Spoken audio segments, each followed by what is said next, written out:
वत्स, अपनी आंखें मूंद लो और केवल मेरे स्वर को अपने भीतर उतरने दो।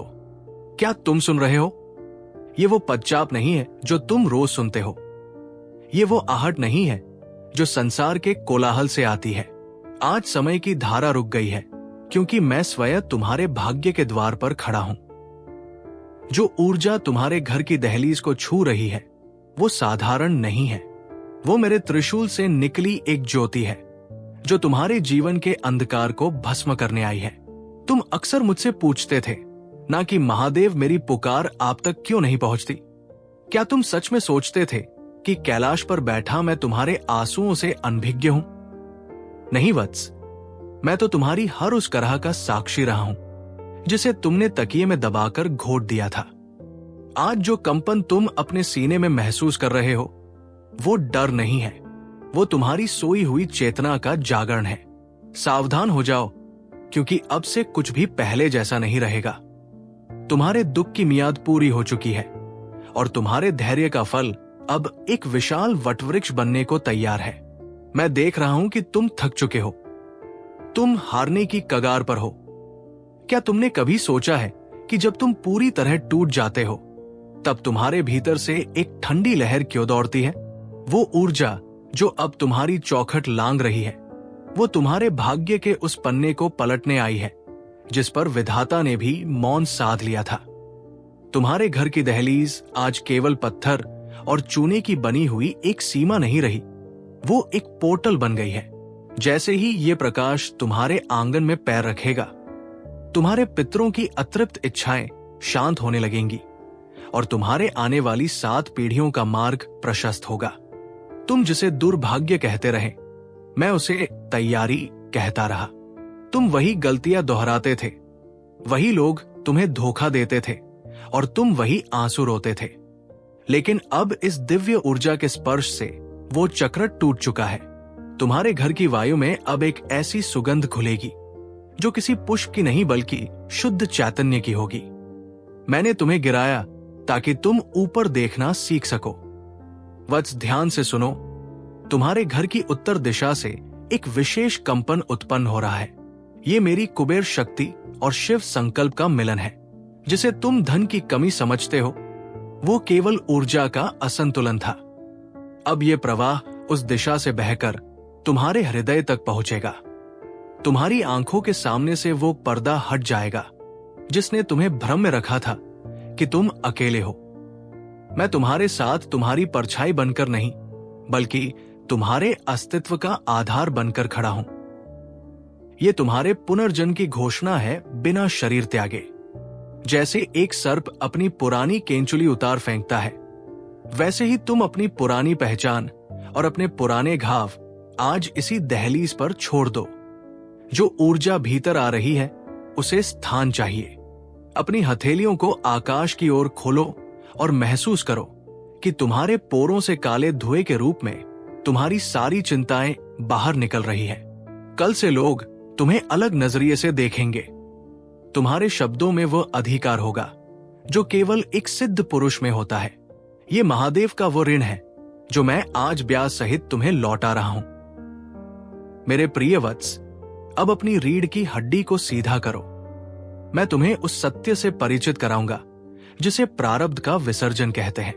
तुम अक्सर सोचते हो कि तुम्हारे साथ ही बुरा क्यों होता है, क्यों तुम्हारी मेहनत का फल कोई और ले जाता है।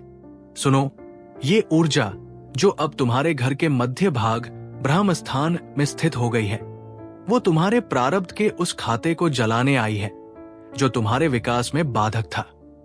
तुम्हारे घर के क्लेश अब शांत होने लगेंगे। वो कोना जहां बैठकर तुम अक्सर रोया करते थे अब वहां से मुस्कान की रोशनी निकलेगी। तुम्हारे भीतर भी एक रावण है, संदेह, आलस्य और हीन भावना का रावण। आज इस ऊर्जा की अग्नि में उन सब का अंत निश्चित है।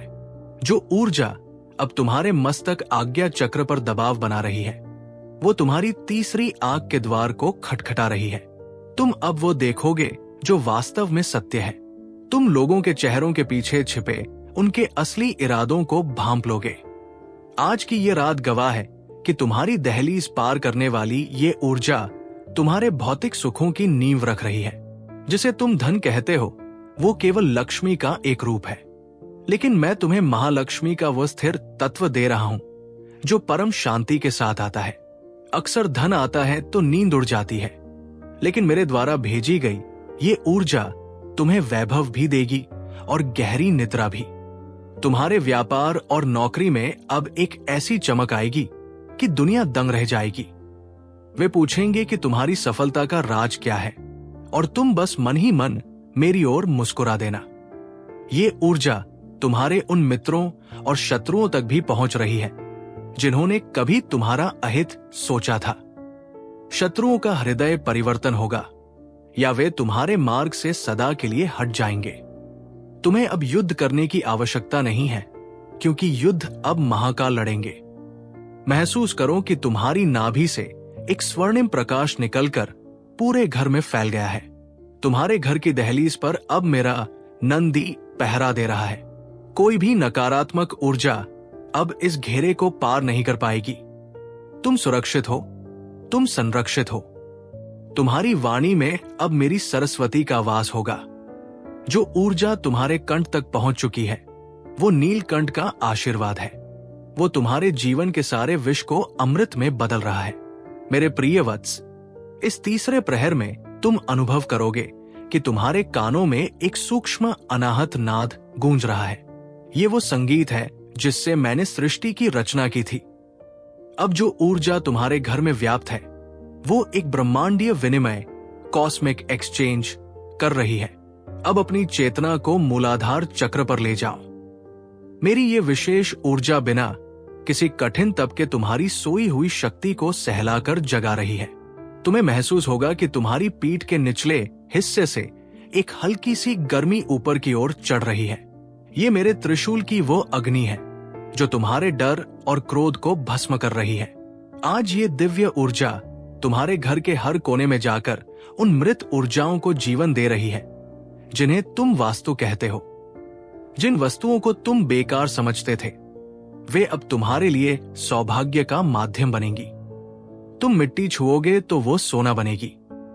ये वो स्थान आज्ञा चक्र है जहां से मैं तुम्हें दिव्य दृष्टि प्रदान करता हूं। वत्स, अब तक तुम मांगने वाले थे, अब तुम देने वाले बन रहे हो। जो ऊर्जा अब तुम्हारे हृदय के अनाहत चक्र में स्थित हुई है वो तुम्हें संकल्प सिद्धि देने आई है। अब तक तुम्हारे संकल्प कमजोर थे क्योंकि उनमें संशय था। आज वो संशय कट चुका है। ये ऊर्जा तुम्हारे काल चक्र में पीछे जा रही है और उन पुरानी गांठों को खोल रही है जो तुम्हें कचोटती थी। तुम्हारे घर की रसोई अब अमृत भंडार बन गई है। तुम हिमालय की तरह अडिग रहोगे। आज मैं तुम्हारे मस्तक पर अपनी भस्म का वो अदृश्य तिलक लगा रहा हूं जो तुम्हें बुरी शक्तियों से सदा के लिए मुक्त कर देगा। तुम्हारे शत्रु भी तुम्हारी शरण में आकर मित्र बन जाएंगे, क्योंकि वे तुम्हारे भीतर जल रही उस दिव्य ज्योति को सहन नहीं कर पाएंगे। अब तुम्हारी यात्रा उस छठे द्वार की ओर बढ़ रही है जहां माया का आवरण पूरी तरह गिर जाएगा। तुम उस वैभव को देखोगे जो तुम्हारी कल्पना से भी परे है। मेरे प्रिय वत्स, जिसे तुम अपना घर कहते थे वो अब मेरा मंदिर बन चुका है। वत्स, अब उठो और अपनी इस नवीन नियति को स्वीकार करो। तुम शिवमय हो चुके हो। कल्याणम अस्तु।